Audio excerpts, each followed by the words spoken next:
Welcome to LOA Today. I'm Walt Thiessen. With me today is abundance teacher and money coach, Jody Lynn Craven. This is your daily dose of happy. We are so happy you decided to join us today. Jody Lynn, there was something I just remembered I wanted to tell you about. Our guest and I, we were chatting just before we got started here, and we were talking about branding and things like that. And it made me realize and remember the marketing campaign for the Your Daily Dose of Happy service is now in its second round. The first round I got this data, the second round we're actually doing some stuff. And I just wanted to share something that I thought was kind of neat, that I didn't know this would happen. I mean, it kind of makes sense when you hear it, but I mean, you've done a lot of marketing, so you'll get a feel for this, maybe better than the audience will. I don't know. But I'm doing a Facebook ads campaign. Mm-hmm. And if you've ever done a Facebook ads campaign, I know you have, you load in your campaign, it has to get approved. And then once it gets approved, within about 15, 30 minutes, it gets running and then you're running your ads, right? Mm-hmm. I set up this program. We are now at hour 18. It's been approved for 18 hours and not a single visitor has been shown the ad yet. And the reason I found out is because Facebook, when you have a campaign like the one I've got set up, has to work through all the different iterations before it finally starts serving ads, trying to figure out where the best combination is. It can take up to 3 days. What? To figure out where it's going to go, depending on how you got the thing configured. Wow. I never knew that. That was wild. So I didn't know that either. You're right? Yeah. We both done Facebook ads before. Never heard that before. No. Yeah. That's interesting. It's pretty wild. Just finding the right people. That's right. That's right. Well, in this case, it was the right AI. AI is very helpful. I do like AI a lot. That's right. By the way, for those who follow that kind of thing and who aren't afraid of the AI, Claude is really cool. I'm getting to like Claude right now. So just mentioning that one. Okay, so let's bring our guest in. Her name is Tammy Cox. And I'm going to let her tell her own story. But as so many guests have come onto the show, she's been through her own trials and tribulations. But they led her to a career of trying to help people out with their marriages, to help keep their marriages going, specifically helping women do that. And so she's going to tell us all about that. But first of all, she's hailing from hot Arizona today, where the temperature is down to 105 degrees Fahrenheit. Yay. Hey, Tammy, how you doing? Doing so good. How are y'all? We're doing great. I love it. So other than try to keep cool in Florida, how are things down there? Or in Florida, rather, in Arizona, right? Try the other end of the country. Yeah, because I had mentioned Florida. You mentioned, yeah, that's stuck in my brain, right? It's going well. Like I said, it's cooling down, so I am very happy about that. Yeah, I understand. I think listeners are too. Mm-hmm. But you got to give us your story. You got to tell us how you ended up doing what you're doing, because we find that's always where the juiciest, coolest stuff is. I mean, it's always painful to go through, and no one ever wants to go through it. Yeah. But that's where we learn the most lessons. That's where we get the greatest amount of knowledge. So we always want to hear the stories. Okay, I'll give you the juice. All right. So I guess if we're going to take it all the way back, it goes back to my childhood, which was pretty traumatic. And, I grew up in with a lot of abuse, we could say physical abuse, and a lot of control, a lot of manipulation. And, my father ended up dying when I was 11, who was also, my abuser. And obviously this created a lot of shit for me. Oops. Sure. Oh, the FCC isn't paying any attention. Don't worry. Okay. So basically, this left me very I was angry. I had a lot of resentment. I was very bitter. And then fast forward to 26, I'm a wife and a mom, and all of a sudden, all these triggers from my childhood just start popping up. And I kind of didn't know what to do. I tried reading books. I went to seminars. I went to church. I tried the prayer. I did everything that everyone told me to do. And I just could not stop the twitching, And so what did I end up doing? I ended up, after lots of therapy, that was what I spent the most time in, and nothing really scratched the surface. It kind of just it would get better for a bit, and then it would go back down. Wow. And when my marriage had reached this point where it was just like, it was either going to fall apart or I was going to fix it, that's when I made the decision to heal, like really heal. So I started going through my own trauma treatments, started neutralizing my trauma. And that's when I completely transformed. I transformed not only myself, but my marriage, my family, really all my relationships changed just from this decision I made to heal. And after, I don't like to use the word after because I feel like it's an ongoing process. But when I got significant results, I was just like, you know what? The whole world needs this. Like the whole world needs this kind of transformation. So yeah, that's when I decided to specifically focus on trauma and then women inside of marriage, because the most intimate relationship is our marriage. Like, think about it. We share a life, we share a house, we share a bed, we share a closet, we share all the things, right? And so there's no mirror quite as close as our marriage. So that's where I decided to focus, because that's where I saw the biggest transformation and also the biggest pain point. Yeah.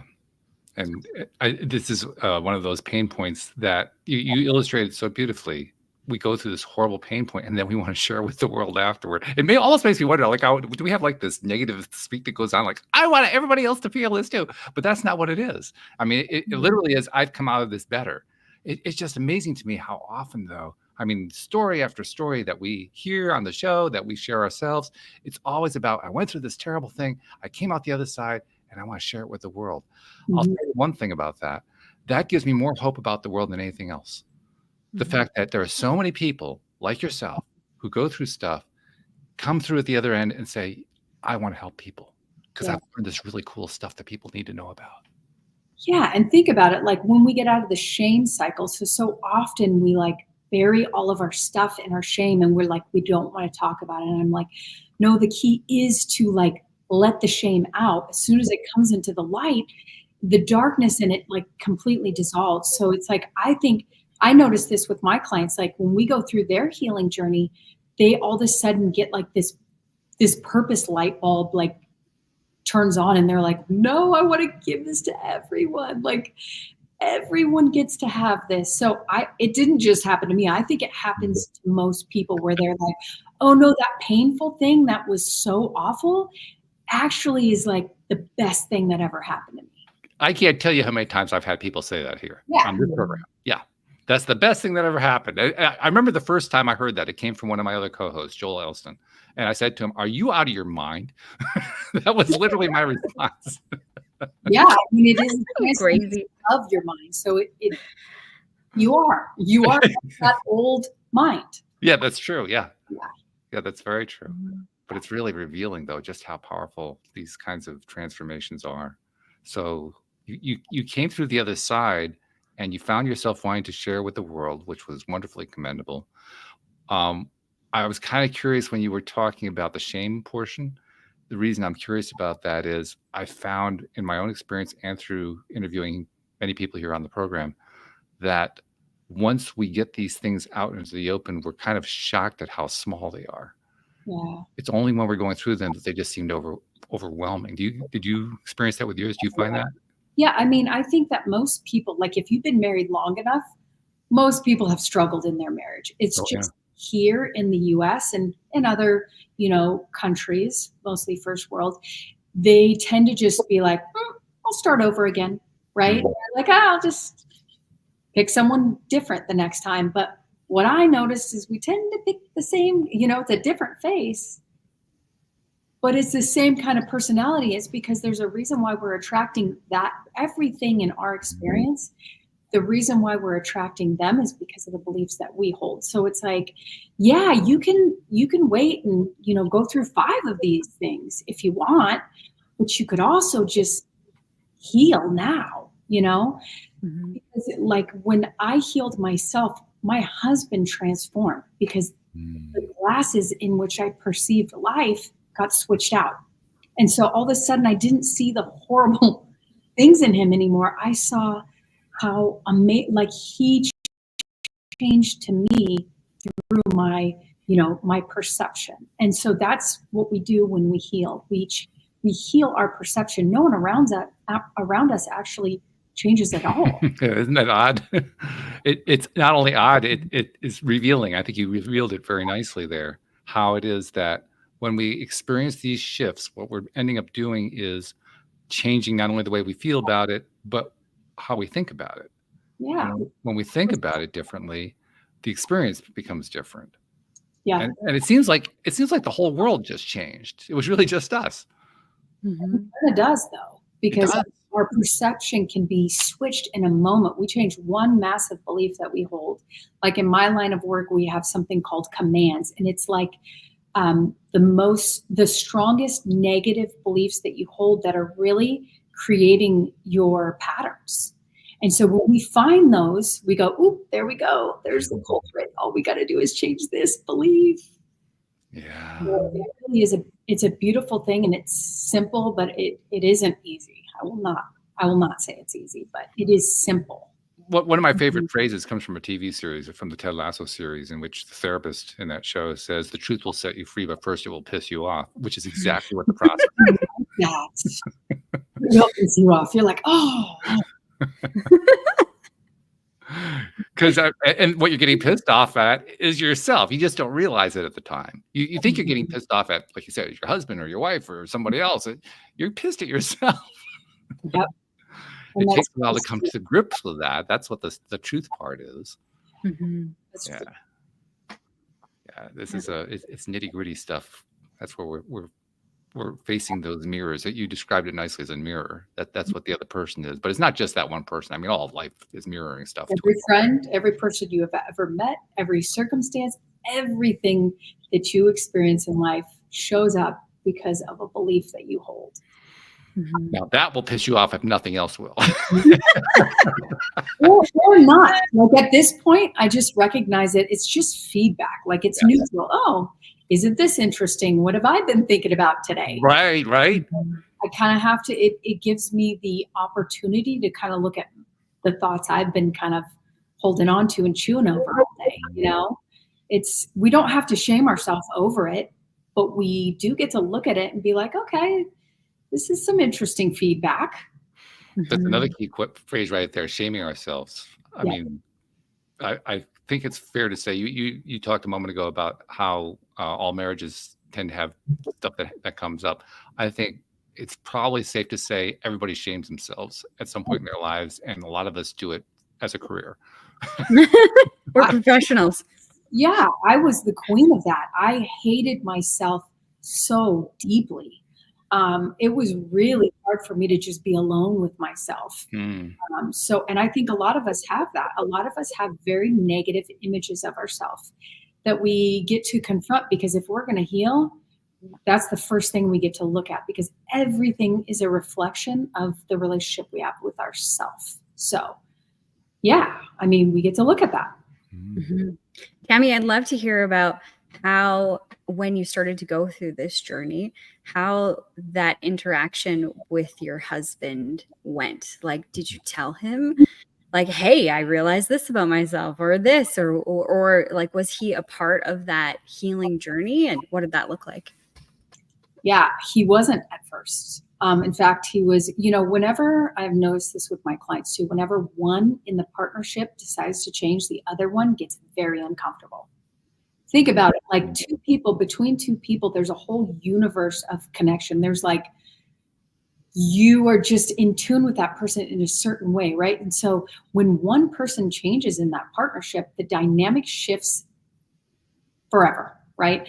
And so he was very uncomfortable with it. He was like, what does this mean? Where's like my fighting partner? Why aren't you arguing with me? Like,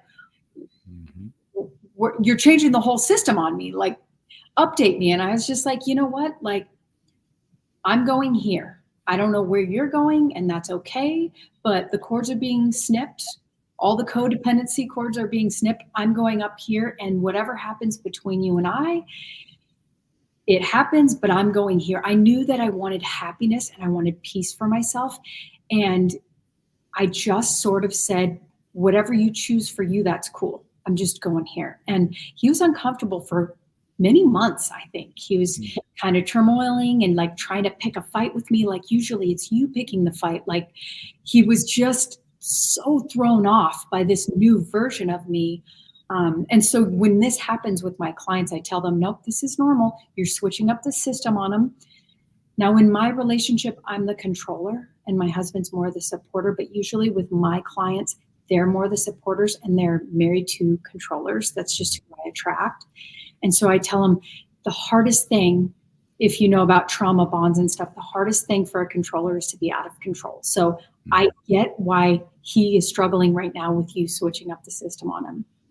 Because that's how I am whenever my husband tries to switch the system. But I just tell him, hang on a bit. For me, it was like probably 3 to 5 months where he was really like, okay, like what's going on here? But once he saw the peace and the joy that I was experiencing, I think he just was like, yeah, I need that. Like, I want that, you know? So it wasn't, I think that was kind of the simple, like, because I didn't really have the words to give him in that moment of like, I just was kind of like, I'm going here, you do you. Well, that was communication, though. I mean, you could have kept going and done it with, the curtain drawn, and you didn't do that, which I commend you for, because it's really hard when you're dealing with a partner who is not communicating what's going on, and then you don't know what to do with it. Yep, that's true. That's true. I'm more of the over communicator in the relationship. He's the under and I'm the over. So that's kind of our pattern. But yeah, it is frustrating too. And that's why with the supporter, the women that I work with, they tend to be supporters. So we work through like, no, you get to say all of your truth. Like, first of all, most of them don't even know their truth. Yes. A lot of women is they don't even know what they want. So I'm like, first of all, we need to figure out what you want. I got a clue for you, Tammy. What? It's true for men too. Oh, really? It really is. Yeah. Oh, that's good to know. It's true. No, I think you're right. I think as humans, we're not often asked, hey, what do you want? But we're not asking ourselves that either. We go through lives following patterns that we were trained to do through our upbringing. Yeah. And we don't question it until something goes wrong, which is really too late to try to ask yourself what it is that you really want in life. Yeah. That's why it went wrong in the first place. Yeah. So yeah, Or it's even not everybody does that. What's that, Jody? Yeah. Or even like, what is bothering you? Like, why does this interaction bother you? Most of the time it's completely unconscious. I don't know. It just pissed me off. That's it. You shouldn't have done that. You should be nicer or whatever. Just asking the question, like, why does that piss you off? That's like, it's mind blowing, but it's like, it gets the other person to think, oh yeah, why did that trigger me? What wound did that like poke at, you know? Yeah. I tell this story all the time on our show. I utilize my husband as my transformation guide. He doesn't really know, like he knows because I've told him this, but since we've gotten together at the very beginning of our relationship, he said something to me. We were driving to his dad's or something. It was the first time I was going to meet his family, and we were dating for like a month or a month and a half or something like that. And he turned and he said, "Hey, are you good for money?" And like, trigger hit, like shot me in the heart, like immediately like angry and then like tears. And he like turned and looked at me and was like, what just happened here? Like, what are you okay? And I was like, not okay. I don't know why I'm not okay.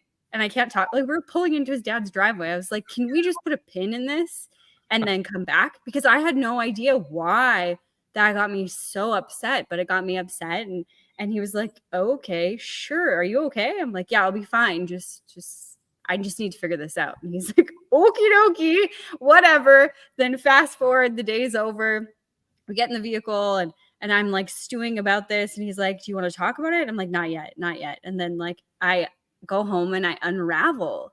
And I'm like, why did that upset me so much? And in my mind, it was that he thinks that I can't take care of myself, that I'm useless, that I'm not successful, that all of these things came out, and I journaled about it, and it was all on my paper. And I was like, wow, that's awful that he thinks these things. And then it like clicked. Oh, I'm the one that said those things. All that he actually said is, are you good for money? And I'm like, okay, this is my perception. This is my interpretation of everything that's just happened. And now what? Now what do I do with this? And so I had to go back to him. I'm like, the only thing I can do is ask him, which is terrifying. Like we just started dating, and now I'm going to ask you, like, do you think I'm a total loser? I am terrified to ask this question, but I brought it up. I was like, hey, this is what happened. When you said that, this is what I heard. Did you mean that? Like all the things that I heard that you didn't? Like, yes, of course I did. Yeah. That's what I thought he was going to say. I was so terrified. I was like, oh my God, I'm a loser. I'm an idiot. Like all of these things. It was like this just pressure. And then I asked that question, and he's like, of course not. He's like, I don't even really know how much money you make. I just wanted to make sure that you were okay. I want to take care of you. Oh, I'm like, that is the sweetest thing ever. But it really taught me in that moment that my perception can make or break this entire relationship. And if I would have allowed that to continue, like, oh, he thinks this of me, without addressing it, it would have tanked our relationship. Because obviously those are pretty hurtful things to think about somebody. And I mean, I demonized him without even asking. And then when I asked the question, it was so innocent. It's so lovely. what conclusion you made. But it's true. So money, in the subconscious, money is directly connected to our self-worth. So money is self-worth. So whenever it's a money conversation, we're really talking about your own self-worth. Yeah, 100%. Yeah. But I utilized him to figure out my trauma, because I knew he was my closest mirror. So anytime I get upset with him, it's my cue to look in and be like, okay, why? What am I perceiving about whatever he said? Because he didn't say, he's not a man. Well, he's a man of many words, but in these contexts, he doesn't say much, but it's the things that he said that triggers me. And I'm like, oh, opportunity. Yeah, because if someone just says it, like I tell it to my kids like this, if I walk down the street, someone yells at me, hey, be a word, right? I'd be like, keep walking. They're not talking about me. I don't identify myself that way. So why would I get mad about it? But if they say something that I do, there's some truth to in my own mind, I will get triggered, because the trigger is just like, it's like I said, poking an old wound. So in my line of work, what we are doing is we're neutralizing the traumatic event so that when we go back to the event, it has no emotional charge. So, the only meaning that anything ever has in life is the meaning you give it. And each person has what we call relative beliefs. So nothing is right or wrong. We've just made it that way in our own head by our experiences. Isn't it alarming how strong our beliefs are? I mean, seriously, it's alarming. It's also exciting. I find it to be both to be true. It took me a while to come to that conclusion, but once I realized the truth of it, it kind of told me we're pretty powerful. We don't give ourselves a whole lot of credit for it, but we're pretty damn powerful. So powerful. We are so powerful. If anything in my transformational journey did I learn that, it's like we are also massively powerful, that we've created our entire life. It's just, we want to look at it and be like, I didn't do this. It's like, yeah, you did. And I'll show you. But then once we take like the guilt and shame out of it, it just gets to be like neutral feedback. Like it doesn't have to mean it doesn't mean you're worthless. It just means that you didn't know. And now you get to do it on purpose. Like you could reformat the whole thing. And why wouldn't you? But it's like, don't shame yourself for it. We all have that programming in the third trimester and then the first 5 years of life. So like we all have the program. It's just like what we get to do with it, I think probably the biggest challenge for all of us, I love the way you described that. The biggest challenge there is recognizing that we have programming. I mean, it's not like you come out of the womb and they hand you a book that says, okay, you're programmed. Here's how it all works. Here's your system. Yeah, right. Yeah, no, yeah, exactly. That's why I love that modern science is catching these things like epigenetics nowadays, where like we're recognizing that 95% of our beliefs did not originate with us. Yeah. 95. It's crazy. It's wild. It's but a lot of people get discouraged by that because they don't realize that you can change a belief. Yeah. Well, that we have a lot of experience with that because we don't change our beliefs. So therefore we believe we can't change our belief because we believe that we can't change our belief because we believe we can't change our belief. This is circle. This is circle. The thing that I always admire is whenever I see somebody who usually they self-describe as being ADHD. They're so focused on something. They're intently focused. They're focused in bulldog mode. They've got the jaws clenched around the thing that they're focused on. And then they talk about how they can't change. And I'm thinking, you're the most powerful person in the room. What are you talking about? That actually drives me really crazy. I'm like, no one has ADHD. Give them a subject that they love and they will eat it up. Give them a subject they hate and they're going to find every way to get out of it. This is like, hello, this is the most simplistic, like we're human beings. We all love different things, but please stop calling yourself ADHD. Or change the way you think about it. I mean, my other co-host, Joel Elston, says that's his superpower. And he literally means that. He thinks it's the best thing that happens in the world that he has ADHD, and he'll brag about it here on the show. He says, this is great stuff to have. And what that means is he's not a people pleaser. That's what it really means. That's right. It means that he hasn't changed himself so much to make himself do things that he doesn't like doing. Yeah. Yeah. And if you knew his history, you'd understand why he came to that conclusion. Because, yeah, he went through his own self-created dark nights of the soul kind of a thing. Mm-hmm. Yeah. It's really fascinating to me how these themes just play out over and over and over again. But they're so illustrative. They teach, well, I won't even say teach us, they teach me. Yeah. I've been doing the podcast. It'll be 12 years in September. And in those 12 years, I keep hearing the same kind of story over and over again. It's different people, different storylines, different experiences, all kinds of things, some horrible traumas, different kinds of traumas and so forth. But it's the same damn pattern every single time. You hear it often enough, you start to believe it. I mean, if you have trouble changing your belief another way, listen to the same story over again. You'll start to believe it. I don't care how crazy the story sounds to you. You'll still start to believe it because you say, wow, this is much more prevalent than I thought. This is like, I didn't think this ever happened. It happens all the time. Yeah. So yeah, it's pretty dramatic stuff.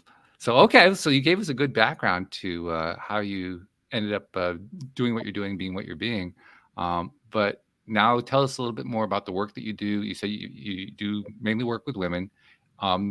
Where does the marriage part come into it? I mean, there are a lot of ways I can think of that it would come in, but for you, where does that become a key piece? Okay. So kind of like I was saying before, to change one, it's just a pattern interrupt, right? So to change one person in the pair changes the pair forevermore.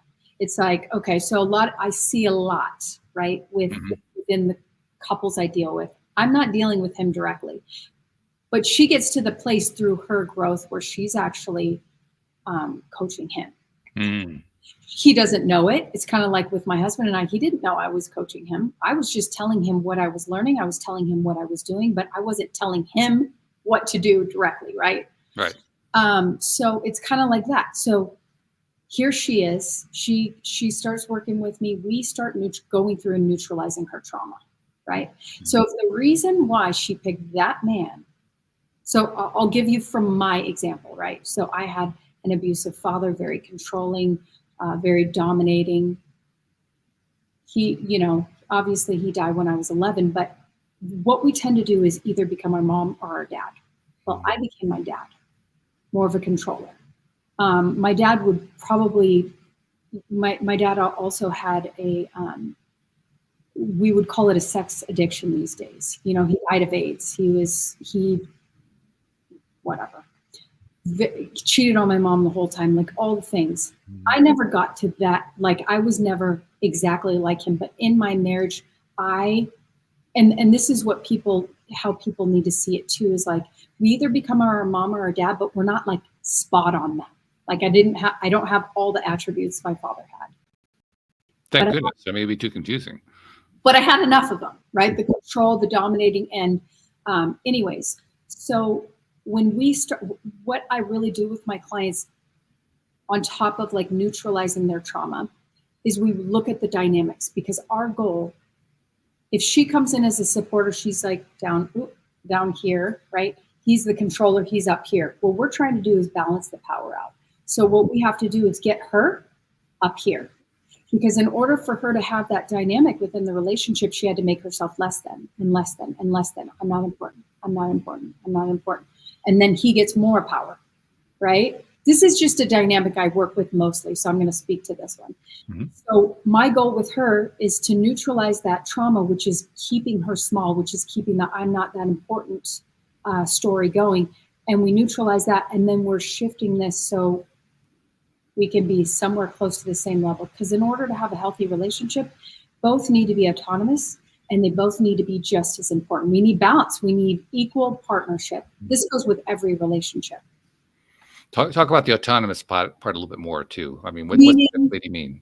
That means that she gets to be 100% herself, do her thing, be all her. Mm-hmm. He gets to be all him. Mm-hmm. And so sometimes people be like, oh, well, how will that work? We need to, like, it's, marriage is all about giving up yourself for the other person. It's not. Not if you want the last. No, I firmly believe that there is always a win-win. When I'm going into some sort of conflict or something that needs to be resolved between my husband, I am looking for the win-win. That means I firmly believe that there's a way that he can win and I can win, that I'm not trying to overpower him. I don't want to like dominate him, and I don't want him to dominate me. However, we both get to say, here's what I'd like. Here's what I'd like. Okay, how can we find the win-win in this? And I believe there is always one, even if it's not right there in that moment. Like, sure. My husband and I still aren't 100% on board with our parenting styles and, those kind of things. However, I'm constantly looking for the win-win.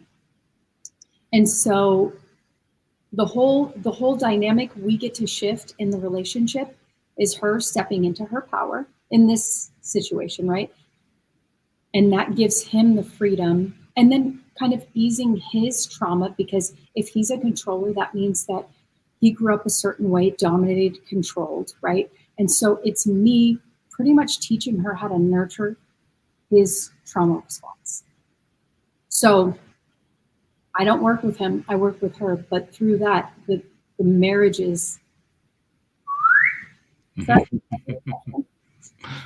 So when you made an interesting comment there, I want to have you expand on it a bit. You talked about how you want to nurture his trauma response. That I can hear that being taken a couple different ways. So I know you mean it one way, not the other. I want you to elaborate on that.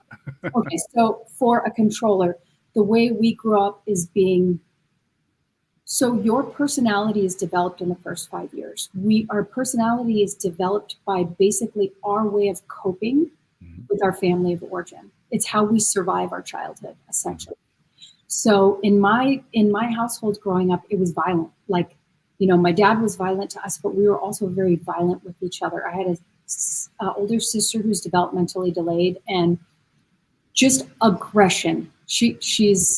I had to learn to be very physically aggressive in order to survive my childhood. My sister tried to kill me the very first time she saw me as an infant. Like, wow.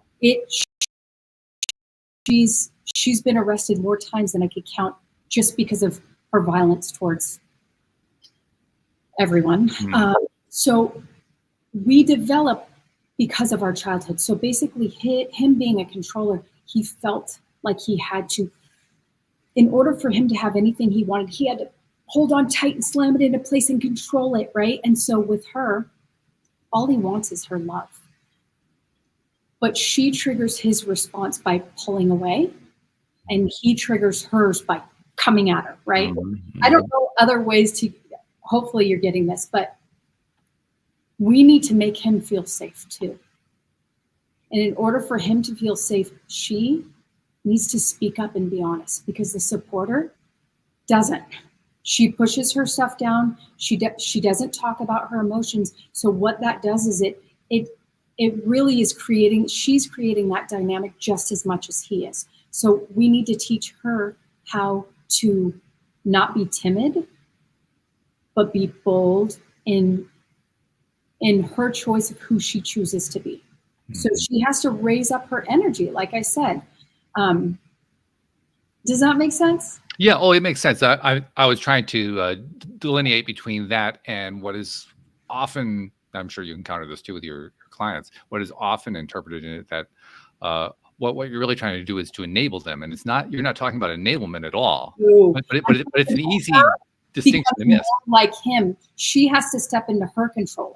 She has to take up space. She has to be bold. She has to become match his energy of like, nope, I'm not doing everything you want. I'm not going to tiptoe. I'm not going to just make myself small because you want me to do X, Y, Z. Because typically that's what she does. She does everything for him and nothing for herself. So what we got to get her to do is say, nope, you're important. You're going to do these things for yourself. You're going to take up your space, and you're not going to let him bulldoze you, because you are just as responsible for the dynamic of what you allow as him doing it. You know, it's like they both have the responsibility in the relationship. Like two controllers, they don't end up together. Not usually, no. No, I have dated controllers. There's no way that would work. There's just no way. I needed my husband's dynamic. He's soft, and you know, he, especially with the abuse I came in with, it was like my two commands around men were, men hurt me and men are scary. These were my dominant beliefs around men. And so I needed that soft man, you know? And so there's a reason why we attract who we attract, but at the same time, I also don't get to bulldoze him and dominate him and crawl all over him. And like, I even tell him, like, please don't let me do that to you.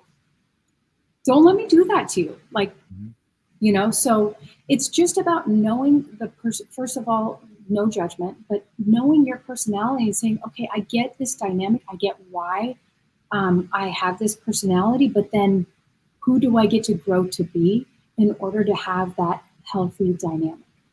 Yeah. I just thought of a story that illustrates how challenging this can be too. It does involve a married couple, but it's not so much their relationship, although that does play a role in it. It's more their relationship with their daughter. Oh, yeah. And the relationship with the daughter is, the way you describe, you know, standing up, fighting, and so forth, remind me that they kind of do it in a way that they don't realize is actually counterproductive. Productive? Counterproductive. Oh, counterproductive. I was like, how is that productive? Yeah, no, it's counterproductive. Okay. The way it's counterproductive is they constantly are fighting their daughter over stuff that they want their daughter to change behavior on. And they don't seem to grasp that the more they fight, the more they train their daughter that the best way to get what she wants is to fight for it. Yeah. Now, some people say that she's learning to stand up to them, and that they're learning to stand up to her. But they're doing it in a counterproductive way. That's why I'm trying to show this is tricky stuff. You have to know how to delineate it, how to handle the situation in a way that you're not escalating and encouraging somebody else to escalate. Well, that comes down to motivation, right? It's like I teach my ladies, like, before you get into any conversation with your spouse that could potentially be negative, you have to identify what you want. For instance, you go in looking for the win-win. I'm looking for the win-win. That is what I am going for, right? And so that changes everything. It changes the way I go and approach my husband. Hey, babe, can we talk? Like, so know what you want out of it, right? And if I know that there's a win-win possible, I'm going to approach it differently on that note, right? Because I'm not saying you. Think about how most people communicate. It's like there's got to be someone who's right and someone who's wrong. Right. Like that whole dynamic, it has to leave if you want a healthy relationship with anyone. It has to be like, no, I want you to be heard. I want you to be seen. I want you to be felt. And I also want to be seen, heard, and felt. Like, it's not one or the other. It's both. So if we treated every relationship like that, think about how beautiful our relationships would be. It's like, Oh yeah. like even our kids. It's like they get, if we treat other people truly how we want to be treated, then all of our relationships are going to thrive, because we believe I'm not taking from you by me being the right one and you being the wrong one. Mm-hmm. Changes Yeah, it does. Yeah. I like the way you described that too, because it's one of the bigger challenges that are involved with this kind of dynamic, especially the right and wrong dynamic. Because I mean, you really nailed it when you said that. One of the big challenges with the right or wrong dynamic is that if you're going to think in terms of right and wrong, somebody's got to be wrong. Exactly. That's a real problem. Because if somebody's going to be wrong, we're instantly back into the realm of talking about how somebody's self-esteem has to be torn down. No. And it's like, then we don't have so then we can't have a win-win. It's not possible. Right. It's a lack mentality. Mm-hmm. Yeah, a huge lack mentality. Yeah. Of course, we don't know anything about that, Jody Lynn, do we? We've never experienced that. Never talked about it. What's that? That exists. So rare these days. That exists everywhere. But other than that, it's actually one of the biggest challenges we face as human beings. We seem to be going culturally, and not just here in the U.S. or even North America, throughout the world, we seem to be going through a period of learning to recognize these kinds of things about ourselves. I don't think this is just first world stuff. I mean, it plays out differently in different countries, but the more that I interact with people from other countries, the more I realize this is global. I mean, you mentioned epigenetics before, Tammy. This is epigenetic. Yeah. Oh, yeah. I mean, we're at a time in history where, I don't know if you follow about the vibration of the planet. It's never vibrated this fast. Technology moves fast. Everything moves fast. So it's in whatever direction we're going in, whether we are going up the emotional scale or down the emotional scale, it's going more rapidly. New word. It's rapidly. So we're not going to be staying in one place. We're either going up or we're going down. And it's just naturally, biologically, we're naturally programmed to go down, to be more negative.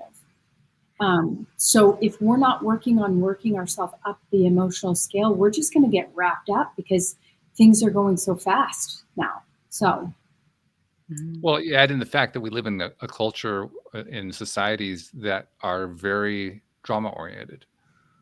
Drama and people are becoming more and more aware of that in a very major way. That's one of the things technology has done for us, good or for bad, whichever way you want to look at it. That's one of the things it's done. It has mirrored back to us just how focused we are on drama, and that just how much we enjoy drama, to the point where we're actually creating it. Even when we're saying, I'm not going to create it in my own life, but I want to watch it in somebody else's. I mean, think about it, Walt, because if life was like this, how fun would that be? It's got to go up and down and all around, right? It's it wouldn't be, it would be kind of lame if we were just nothing ever happened. That's right. A little excitement. So, I mean, my husband will say that if I'm watching some of the shows where there's a little bit of arguing, and he's like, babe, you preach positivity, and you're watching that.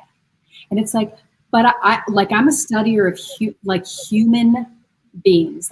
I want to know why they do the things they do. I want to know what makes us what we are. And so part of that is just watching the dynamics in different relationships. And I also like to assess it, be oh, well, he's doing this, and who knows why we do it, but I'm drawn to it. However, I won't watch the news. I don't get wrapped up in certain things, but there are certain things that I do enjoy watching. Well, and I think it comes back to what we were first talking about in the very beginning of this program, was that, we have heard time and time again on this show and in our lives, and people that we admire, is they go through this difficult transformation, and then on the other side there's this beautiful light, and you want to share it with the world. And I think that when I'm watching TV, that's what I'm watching for. It when it's like a love story, it's like the prince comes in and sweeps the woman off her feet. Like that is the transformation. That's the beautiful glow at the end that is shared with the world. But I think going through the trauma and seeing people transform and make something beautiful out of all of the darkness is addictive. It's the hero's journey, right? Yeah, exactly. It's like we don't. It's not a happy ending unless it started real crappy and you went through some stuff. It's like I think trauma is one of the greatest gifts. Mm-hmm. It's like, but if we see it that way, because there's some people that one big thing I see in my line of work, the one thing that will hold someone back from transformation is unforgiveness. Mm. If you refuse to break up with the negative past, we can't go very far. Like there's not going to be much transformation. You have to let go of it. You have to reframe it. And that's part of it is like, we get to go back to the trauma and you get to reframe it so that it doesn't haunt you with some awful thing. Like, look at you, you're still alive, you're thriving. And like I said earlier, it's like, I'm so grateful for my horrific childhood because like, I don't believe that I would have found the peace and the joy and the happiness that I experience now if I wasn't there before. Mm-hmm. Heaven on earth feels much, much sweeter after you've been dragged through the lowest lows, right? And so there is a sweetness to it, a juxtaposition of like, I was there, but now I'm here. It's like, it's the hero's journey. Like, mm-hmm. We want that. Yeah. I think it's true. There's another piece, I think, as well, which is, this is the self-knowledge piece, I'll call it. And it ties in directly with what you were talking about for actually most of the show so far, about how, we live in a world of mirrors and we have these constant opportunities to decide, okay, this is my reaction. Jody Lynn's story earlier was a beautiful example of that. This is my reaction, not somebody else. This is what the way I'm thinking about it, not the way he's thinking about it or the way she's thinking about it. But we have to be willing to be not only willing to look at that and to learn from it, but we also have to kind of pay attention to what our tolerance level is at any given time. I think one of the things that happens, for instance, you mentioned news. One of the things that happens with news is people just inundate themselves so much that they get sucked up in it because it just becomes their entire focus. People, I think of people who watch one of the major news channels all the time. Doesn't matter left, right, doesn't matter which person they are. They're sucked into this thing.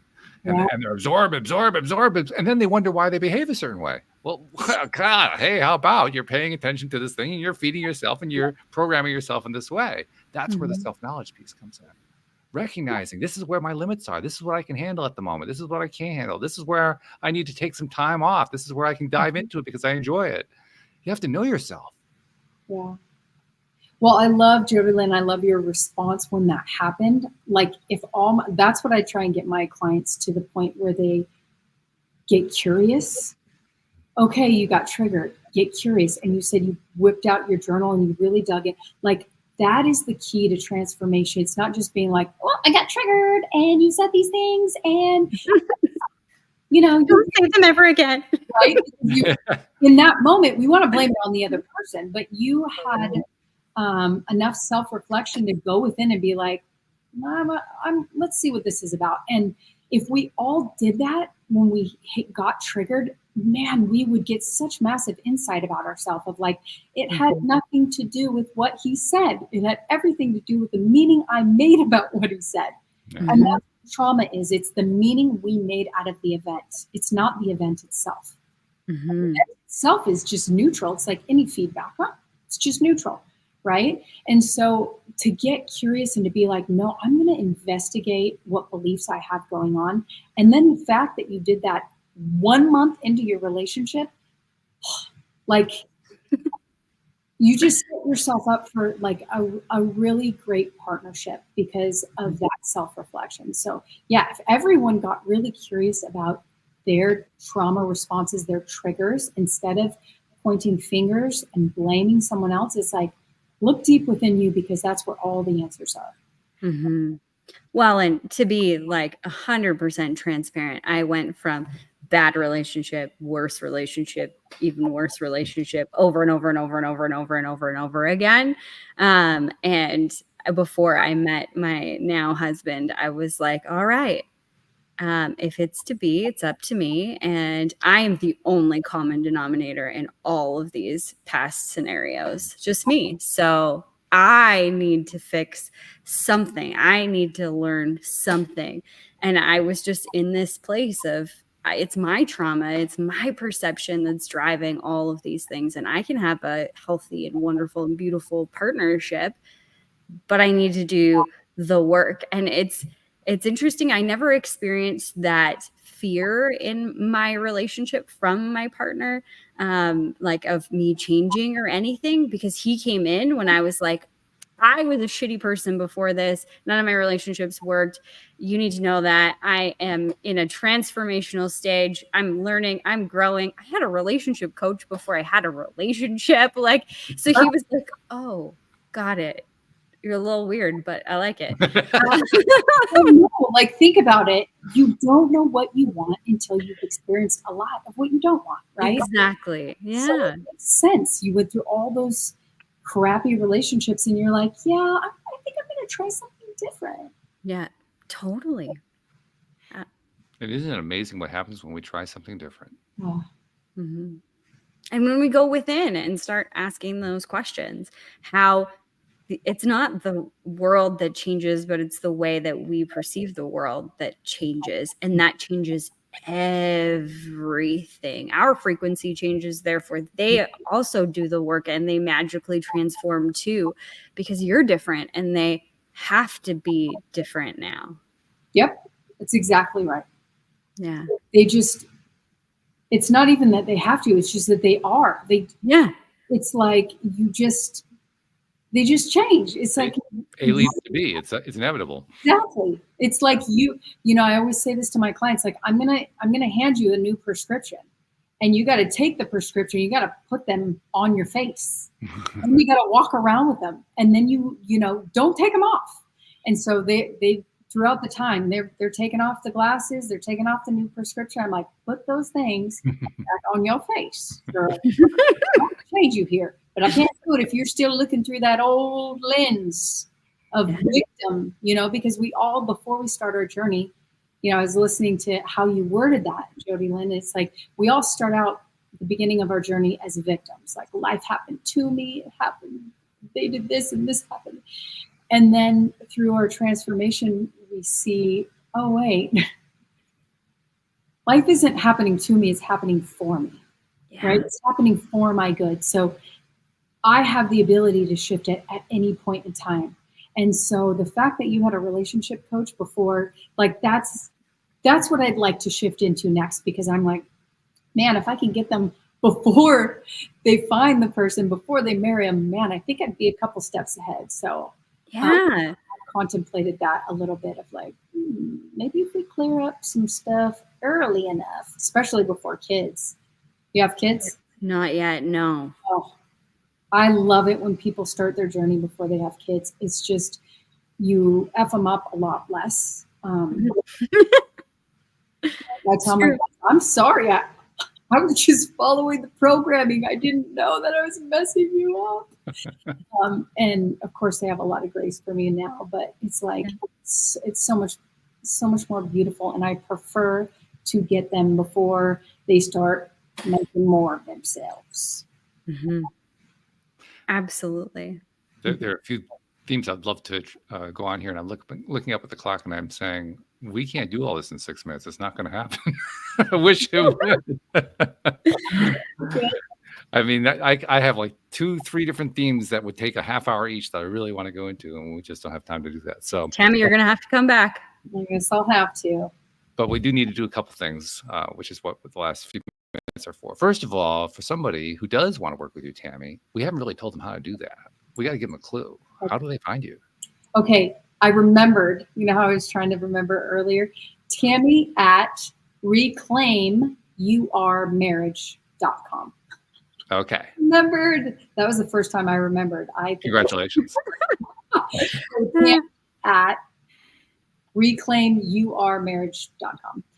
But also I can give you my link tree, which has all my socials because I'm on every app. But yeah, if any of the listeners out there are specifically struggling in their marriage, you can reach out to me. I'd love to offer you 25 minutes of my time to do what I call a discovery call, which is kind of dig into the dynamics of the marriage. And sometimes it's just as simple as giving you a little roadmap of like, change these couple little things. But I'd say most people, they need far more than a general roadmap. So yeah, find me, reach out to me on there, and we'll chat.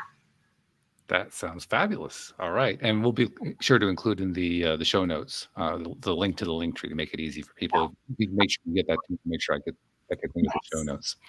But yeah. Second thing that we need to do before we finish up for the day is I want to share with you something that I've been sharing for a couple of years now, because I noticed that we as a human race, since the advent of the internet, we've kind of overlooked a very key piece of what happens on the internet. We do these podcasts, we do blog posts, we write books, we post on social media, we're meeting with people in all kinds of different venues, and we're sharing ideas, we're sharing the things that we learn from, and telling our stories and so forth. And we're helping people that we've never met, never seen, never will meet, never will see. And we don't get much appreciation for that piece. And I thought to myself, well, we can do something about that here on the podcast. So Tammy, on behalf of those people you've never met, you've never seen, never will meet, never will see, who've been helped by the stuff that you've been putting out there, on their behalf, thank you for what you're doing, because you're making a difference in this world. Well, don't make me cry. Don't worry about it. Don't worry about it. Thank you so much for that. And then the third thing that we need to do is, again, part of our tradition toward the end of the show, is I always like to ask my co-host to find the way to tie the thing together, because I have my perspective as a host, right? This is my show from the beginning and all that kind of stuff. But my co-host always brings in a really cool perspective. And that perspective is usually better at what I can do at tying the thing together. And Jody Lynn is like at the top of that heap in terms of being able to do that. So I can hardly wait to hear what her response is going to be. But Jody Lynn, when you think about what we've been talking about, what stands out? Oh, well, from a very young age, all that I wanted was to find a husband, have a partner, and get married and have kids. And through going through bad relationship after worse relationship, I didn't understand what a healthy relationship looked like. I didn't understand what a win-win looked like. And God bless you, Tammy, for doing this work, for teaching people that healthy relationships do and can exist, that win-wins are possible, that can be the norm. And when we live in a world where we can come together and have these extraordinary partnerships and love and be loved, and like you said, the three things, feel seen, heard, and felt, this is how we will change the world. So thank you. Oh, that was so beautiful. She's good at that, isn't she? She is. She's really good at that. Wrap it up in a pretty bow. Yeah. She finds exactly the right piece to just pull in and just pull that one little bit of ribbon, and everything just ties together. It's amazing. Yeah. So Tammy Cox, thank you so much for joining us. Thank you for sharing with us your ideas and your story and your inspiration. You really are inspiring. Thank you for doing that. Yeah. Thank you. Thank you for having me. It has been so fun. And I'd love to come back if you want a round 2 with all those other little tracks you want to go on. Yeah. I probably won't even remember what they were, because I always remember in the midst of the moment. But absolutely, yeah, let's have you back. I mean, you have the link. You still have the link. I gave it to you. Pick another date. We'll do a second date. Why not? Yeah. I mean, you can't stop at one date. If you're dating, you're going to have to do a second date to find out, right? So let's do the second date. That's right. So thank you very much. Thank you to our podcast listeners everywhere. And we will see you all next time here on LOA Today. Goodbye, everybody.